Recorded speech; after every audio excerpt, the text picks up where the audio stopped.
Ano yung mga preparation na ginawa mo bago ka nag-apply as a virtual assistant? First preparation ko was research and study. Talagang inaral ko yung company, yung hiring process nila, and yung position na gusto kong applyan to make sure na talagang makakapasok ako sa company para ma-anticipate ko rin yung iba-ibang possible na problems and questions during training and hiring na rin na pwede kong maranasan. And then secondly, mental preparation kasi imagine, I was from ESL, so that is English as a second language industry. Diba medyo magkalayo sila from virtual assistant healthcare industry. Wala talaga akong confidence noon na matatanggap ako sa current position ko ngayon. Pero thankfully, naaaral naman niya din.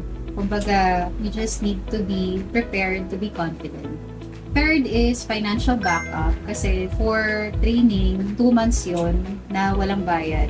Considering din kasi na yung training is for expense din ng company. Kaya, so there's no monetary payment sa mga trainees during hiring process or during training process. That time, kinailangan namin mag-loan as our financial backup to make sure na yung 2 months of training na nahihinto ako sa pagtuturo is meron kaming magagastos. Meron tayong magagastos ng time na yun.